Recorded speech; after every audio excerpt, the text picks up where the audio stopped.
Tonight, we have, from Long Island ABATE, we have Chris Beckhans on the air with us live in the studio. You were here about a year ago. It's welcome back. Yeah, it's great to be here. I appreciate you guys having me back, and there's so much to talk about. We have so many different things going on since the last time we were here, and I'm just real happy to share it and have the opportunity to do so. That's amazing. It's awesome. I love the brotherhood of all this. You know, it's like I ride a motorcycle myself, and a couple of neighbors ride motorcycles.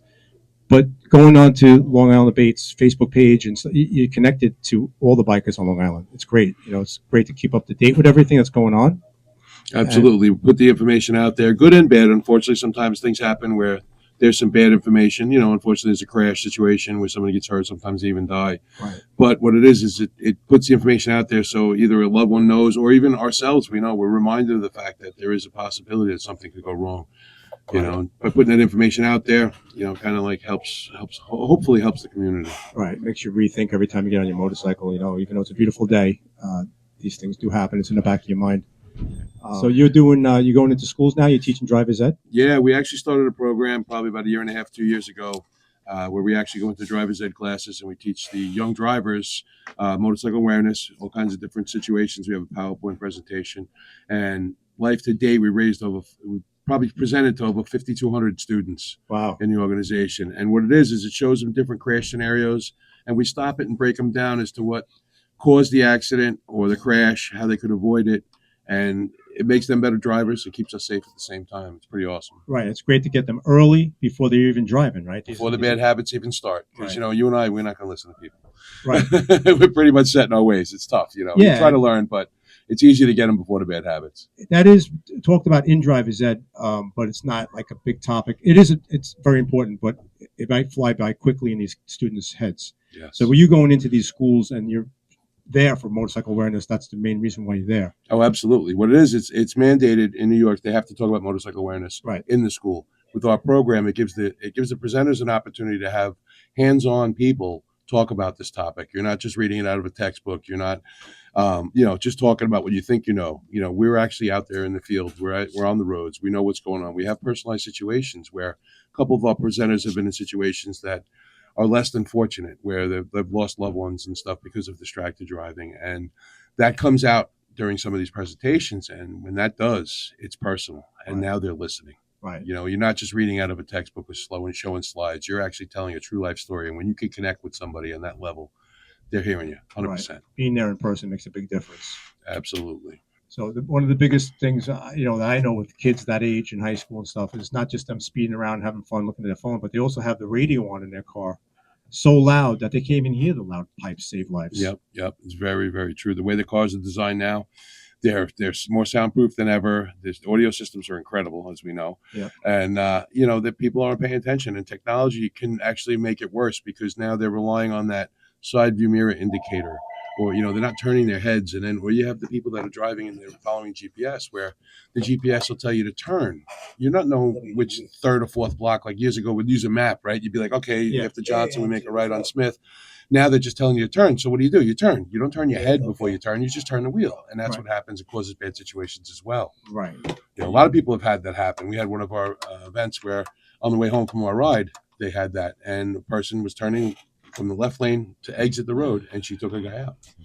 He saw it happen, so he minimized the damage, but he could have been dead. He ended up losing a toe and did a skin graft on his foot and, fractured his ankle and stuff, but could have been a lot worse. Yeah. So we all have to pay attention, whether we're on the bike or whether we're in our car ourselves, because technology is great, but it's going to be the death of us. I mean, it's going to be the death of us. And I've noticed, and you probably noticed it too, is like when you start to unwind, you get into your side streets and you feel like, all right, you're almost home.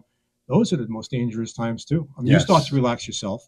Mm-hmm. And then all the stop signs, obviously these kids are running through stop signs or barely stopping at stop signs. So yeah, absolutely true. And when you get close to home, like you say, you get comfortable. Right. And when you get comfortable, that's when stuff happens. Always. I had 2 crashes that were within a mile of my house. Wow. So I know the situation. Yeah. You're like, I'm almost home. And then all of a sudden the dog runs out in front of you, or the kid, or the person makes a left in front of you. They don't stop, and things can go sideways crazy quick. Right. So the holiday season's here. You have a lot of upcoming events. I was looking at the Facebook page today. Everything's on your Facebook page, by the Yeah, way. everything we do, we post on Facebook. We're working on getting Instagram up to speed. I'm a little lax at that. I got a couple posts up there, but it's tough to do everything, Right. But we're working on it. We try to get involved with the younger crowd. But yes, there is a lot of things going on. This time of the year is amazing. There are so many different events happening where you'll have toy drives. We have a turkey drive coming up, and we support all these people that support us, Right. in efforts of, like you say, unifying the community. Right. Whether you ride for a regular club, individual riding club, whether it's an LE, whether it's an independent, we're here for everybody on motorcycles. It doesn't matter who you belong to, if you belong to anybody. If you ride 2 or 3, which you got to be careful how you say 3, because some motorcycles aren't really motorcycles. Like the Polaris, the Slingshot, and the Vanderhold. Right. They're technically autocycles. They're not motorcycles because you sit in them and you hold the steering wheel. You don't sit on a saddle and hold handlebars. Right. But federally, they're still recognized as motorcycles. They're just as dangerous, which is crazy. Yeah, absolutely. Yeah. And they do that for crash test purposes too. Mm-hmm. They don't have to crash test a motorcycle. Right. You can't. You can't. You only do that trick once. Like, it's funny, Right. But yeah, it's really cool. It's a great time of the year to be a part of it. I mean, and you see it, it. Motorcyclists, bikers, very, very giving, very generous. When it comes time to crisis or situations, everybody's digging in their pocket. That's something we try to promote too. When you go out there and you see a long line of bikes and you're in a car and you're getting impatient in the light, chances are most of those people paid to be there and they're raising money. And one day it could be for you. Right. So wait to 5 seconds or 10 minutes, whatever, 5 minutes, whatever it is, and they're doing good. And we try to promote that. And, because there is so many good things happening out there, and that people don't pay attention to take the time to realize it. Right. Well, I'll tell you, it's the thing about it is you're doing a good thing, right? You're getting toys for kids and you're raising money for good causes, but it's a lot of fun. Yes. It's a great day for everybody because you see your friends, you're all friends, As you said earlier, the brotherhood, you may not have ever met this person. After 10 minutes of chatting with them, next, you're on the phone with them, you're hanging out, you're riding together, and it's an amazing time. It seems like everybody's on the same page, right? Yeah. There's definitely a little bit of unity there. I mean, we may wear different cuts and people wear different jackets, clubs are in, but bottom line, we're all there for motorcycles. We love it. Right. And that's really what it's about. And that's one of the big things that we fight for is motorcyclist rights also. We do a lot of community stuff, but our main purpose is motorcycle rights and safety. We have 2 conferences a year that we participate in that are national. One is NCOM and one is Meeting of the Minds. NCOM is where most of the clubs get together from across the country and we discuss legislation and things that are going on in each state. And then the MRF, which is the Motorcycle Riders Foundation, holds what they call the Meeting of the Minds. Mm. And that's where a lot of motorcycle rights organizations, we refer to them as MROs because we're lazy, we don't like saying the whole word. So they'll get together and we'll come up with the legislative agenda for when we go to Washington, D.C. Okay. So we actually go to Bikers in the Beltway where you get 40 states represented and you walk the halls at D.C. and talk to elected officials or politicians or whatever you want to call them. Wow. But in hopes of support for what we believe in. Right. There's a lot of things going on out there. Like you and a lot of other people, I'm sure, when we first started riding, you don't pay attention to these things. You jump on a bike and you go. Yeah. You get where you got to go and you come home. That's all there is to it, right? No, there's so much more. Right. The right to repair, the electric vehicle mandates, Tesla's autonomous vehicle situations. 4 motorcyclists were killed by Teslas because of a glitch in their programming. Oh. They didn't recognize motorcyclists. So they really? Yes. Oh, wow. I wouldn't even think of that. So now what we do is we want regulations. We want legislation that provides motorcycle certification. They want it to make sure that it's motorcycle certified. They pick up pedestrians and bicyclists, but sometimes a motorcycle they don't. So we want to make sure that that's noticed, Not so much here in New York, but further west, we have E15, which is 5% more alcohol. Everything we have here on Long Island in New York is usually E10, it's 10% ethanol. So E15 can void your warranty. It can screw up your engine, whether it be a motorcycle, snowmobile, a boat, whatever it is. 5% more alcohol dries things up and it makes things, a little squirrely if they're not made for it, Right. So we want to make sure we get proper, marketing of that at the pumps. If you grab a pump, you want to know that it's E15. Not by accident, you grab it and you put it in. E85 is well noticed. It's a yellow label. You know what it is. Right. E15, you might not. So we work on that. And like I said, the right to repair, that's big. The right to repair is to make sure that the tools, the information, and the parts are available aftermarket to fix your machine. Whether it is, and that's everything. That's not just motorcycles. That's cars. That's trucks. That's farm equipment. Big in the farm equipment. John Deere had a major lawsuit because they wouldn't release the information to service these vehicles. There's so much computer stuff involved in these things nowadays. The average farmer may not be able to afford to have that fixed, so he might want to do it himself. So and they're holding that information from him. yeah, Wow. yeah. So it's a lot going on, and you Wow. know what? It's like a rabbit hole clicking on the internet. And none of this was familiar to me. I knew none of this, But as you get into it, I've been part of ABATE for like 14 years, and a friend of mine got me in. He was a riding school coach. He had a driving riding school, for motorcycles, and I used to work on his cars and stuff. And he got me to come down to a meeting, and next thing you know, I joined. Well, fast forward years later, I ended up becoming sergeant at arms. I was second VP. The president stepped down, and I curse him, but thank him at the same time because the passion I have for this is amazing. Right. I've been doing this for 5 years now. Okay. So in that amount of time, the involvement gets so much more. We get so deep into what's going on. Like you click on the internet, like when you go home, you'll research something. Next thing you know, you're like 10 clicks later. How did I get here? But you're still intrigued because Right. there's so much more to know. The rabbit hole.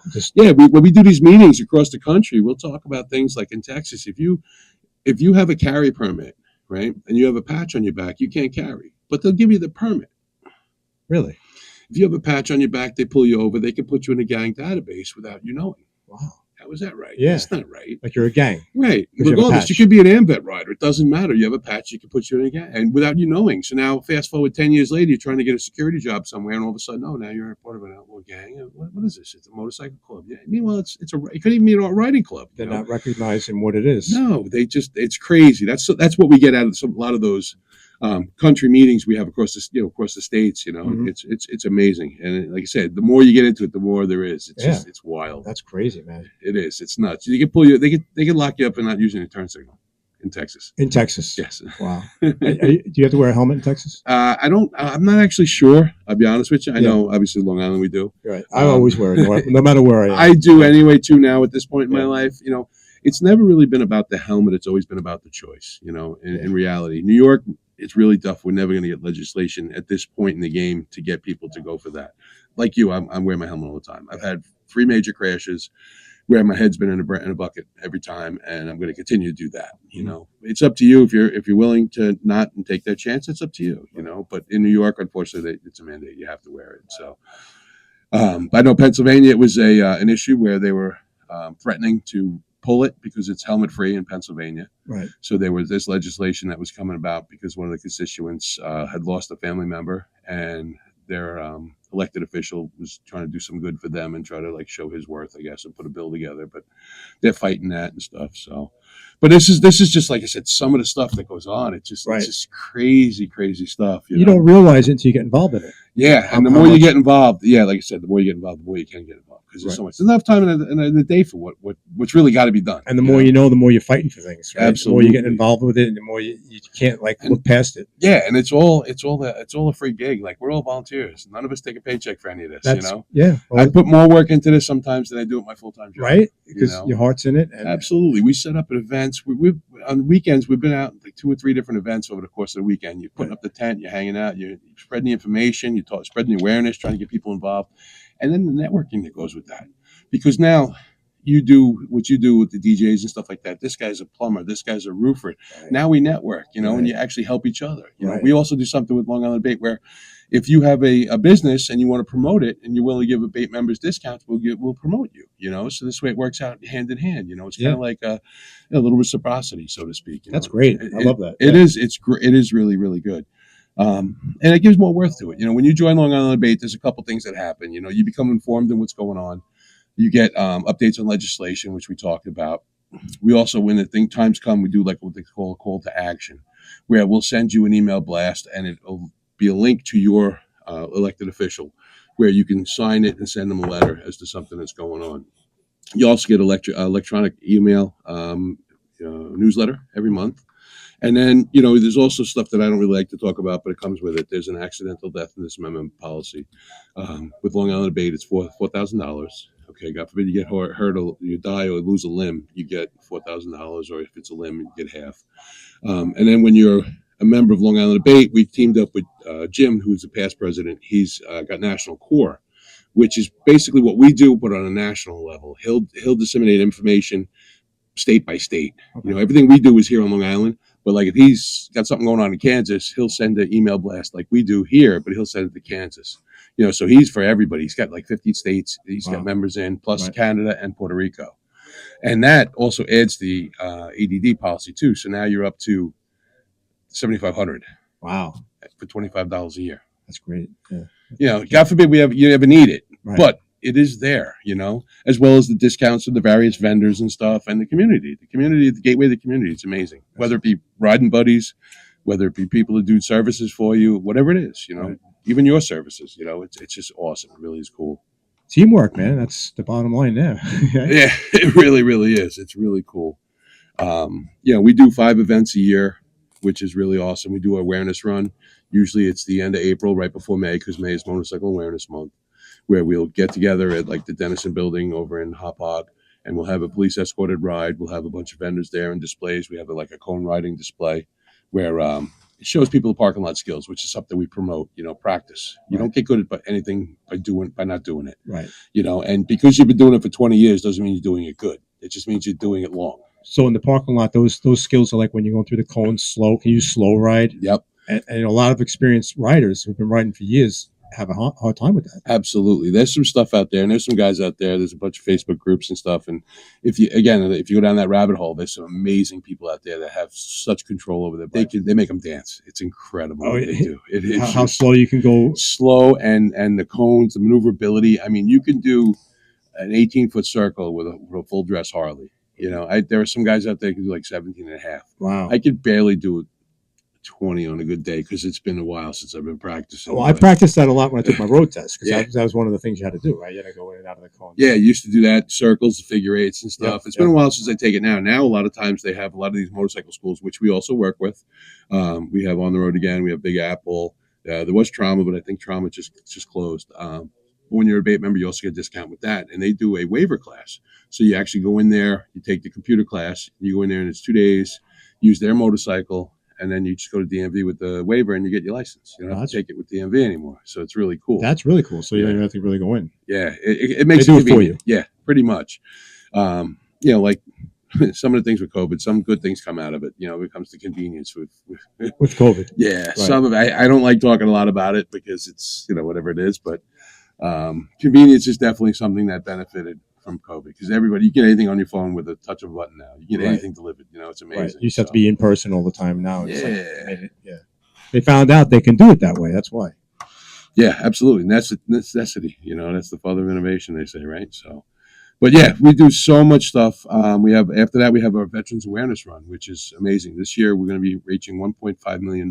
Yeah, you told me. That's amazing. 1.5. Yeah, we're very blessed to have benefactors that match what we raise. In June, we do our Veterans Appreciation Run, which we'll do a ride.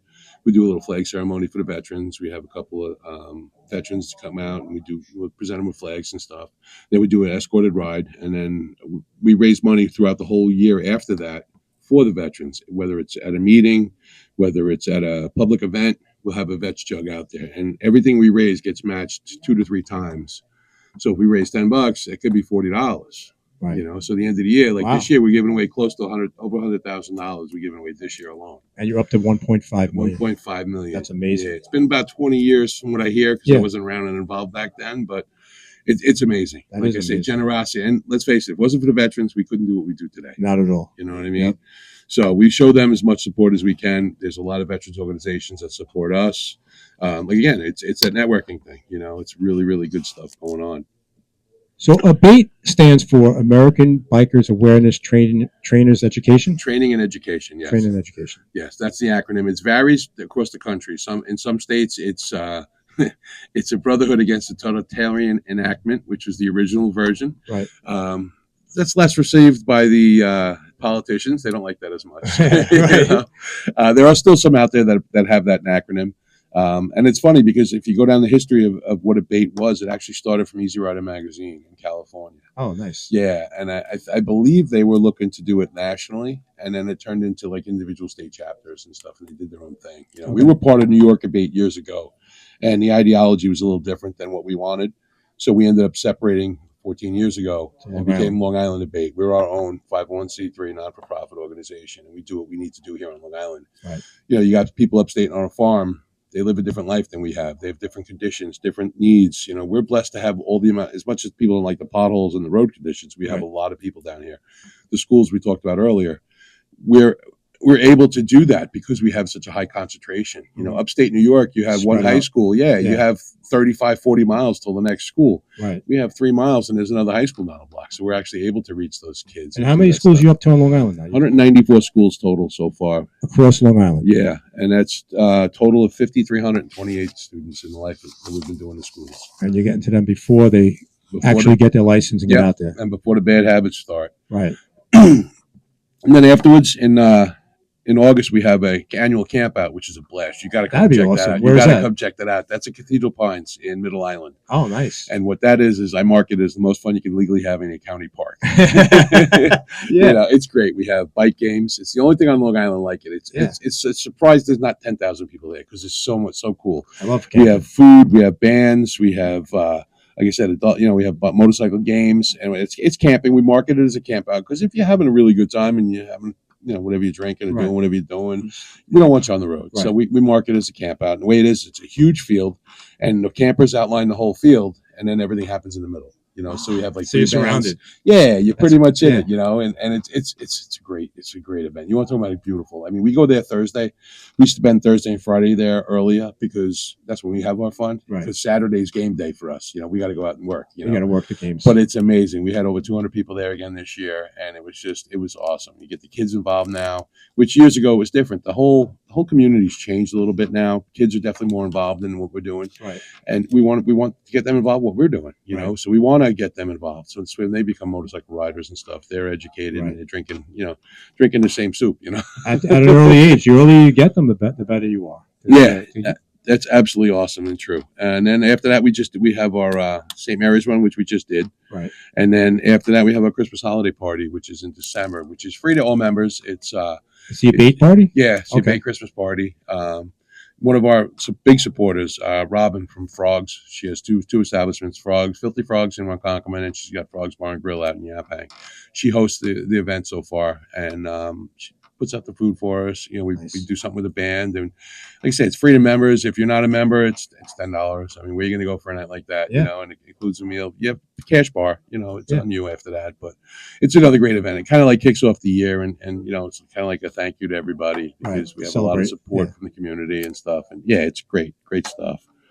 But that's pretty much it. I mean, it's a great organization. Like I said, I've been involved in it so long, and I don't know what I would do if I didn't do it. All your free time goes to ABATE. Yeah, I don't have any real free time. It's crazy. I do a couple things. I come on different shows like this whenever I get a chance to promote it. We're on a couple FM shows. We're on Facebook and stuff, just trying to spread the gospel, so to speak. It's a big thing. It really is awesome, and awareness is key, and that's for life. That's not just for motorcycles. If you pay attention to what's going on around you, at all times, you can't relax. Yep, and chances are good things will happen or bad things won't. I should say. You cannot relax when you're riding a motorcycle. No. Definitely not. As much as you want to, you can't. And especially if you go out east, not so much here because you have all the cars and stuff, so it's a little more nervy. But out east, then you got to worry about animals. Right. Especially this time of the year, they're doing their rut thing. They start chasing each other around, and you never know what's going to happen. We on our way to our drive the other day, there must have been 20 turkeys on the side of the road. There you go. Right. So you start to relax, and all of a sudden there's a turkey. Yeah, and not for nothing. That's at 40, 50 miles an hour. That can hurt. Where are some of your favorite places to ride on Long Island? Long Island, I'm going to say probably up on the North Shore, up around the Kirby roads and stuff. Yeah. Out east is definitely a better spot.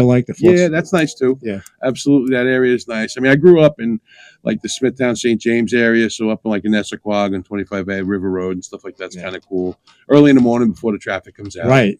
And when you're up there, you forget you're on Long Island. So it looks like upstate New York. It's awesome. And you know what I do is I tell people when you're on a motorcycle, when you're in a car, you're watching a movie, and when you're on a motorcycle, you're in the movie. Yes. Because you smell the car, you smell the barbecue, you smell the fresh cut grass. You're in the moment. When you're in a car with the AC on, the radio play, you don't know nothing. No. Nothing. You're part of it. When you're on a motorcycle, you're part of nature, basically. Yep. Wherever you are. Yeah, it's like The Fifth Element. I think that's a movie though, but but yeah, it's great stuff, and it's just I can't push it enough. I really can't. How long have you been riding? That's a question. You've been riding since you were high school age? Actually, I started as a kid. I had my first dirt bike. I was like 10 years old. Okay. And then I got a street bike, and I was probably about 85, 86. So I rode that for about 4 years. So probably been riding probably a total of like 40 years on and Nice. off, you know. Yeah. And it's just one of those things. You can't, It's something you can't stop doing. no, You know, can't. people don't realize it's like, you know, you bungee jump or you jump out of an airplane, you do skydiving. That kind of adrenaline rush is the same thing you get every time you go on a motorcycle. It's It just such can a be. great. Yeah, when you take off that like Ocean Parkway after work, you're Yeah. stressed out. You just take that ride, man. You see, that's the thing with being stressed out. Sometimes you don't want to be on the bike when you're stressed Well, I'm out. saying unwinding, Yeah, not yeah, stressed yeah. out like you're angry, but like Right. an unwinding from a work week. Yeah, you want to have a clear head when you get on the bike, Yes. regardless. You don't want to be angry. You don't want to be super Right. out of the moment. You want to be in the moment, you know. Right. But yeah, and you know what? I've done a lot of trips. I've gone cross country to California. We did a 23-day trip to California. It was 8,500 miles. 5 of my friends did this together, Nice. and that was amazing. Outside of the state, there's so much out there. You know, 23 days on the road, we didn't see a lot, but we saw so much. Right. You know, there's so much more out there. Right. Yeah, we did the Grand Canyon. We did a bunch of the roadside stops, and you know, and the stories that happen. It's like stuff out of Wild Hogs. You know, it's so crazy and cool. You know, Yeah. we go past. It's just a quick scene on what we were talking about. We're riding down the road, and we're in the middle of somewhere out west. I don't even know where it was. My buddy comes flying up next to me, and he says, "You see that sign back there?" I'm like, "No, what sign?" He says, "It's 75 miles to the next gas station." Oh, we only got about 60 miles left. And I'm like, "Oh, Right. crud." Right. You know, so then we turn around, we end up going back, but it's just a great time. When you're on a motorcycle, you don't think about gas much. Because No. you never, especially on Long Island, there's gas stations all over the place. Exactly. But if anybody out there wants to get involved with ABATE, they can go on Facebook or they can go to Your website, which is longislandabate.org. right. You know, www.longislandabate.org, and there's a lot of stuff we have going on there. Like I said, it's $25 for a year. It's $100 for a 5-year, which is going to go up come January 1st. Right. So, but as of right now, that's what it is, and so much Excellent. comes with that. Excellent. So yeah, Awesome. it's great. It's a great. It's like joining a family, guys. You know, if you're looking to have fun and some brotherhood, I highly recommend it. And Absolutely. I got to go to that camping thing. I got to look it You up. got to come out. I'll be there. You'll be there. It's great. Yep. All right. Thank you, Chris. Thank you so much for having me, Joe. All right. Take care. 95.9 FM WGBB Radio. Thank you so much. We'll see you next week. The Joey Piccioni Show.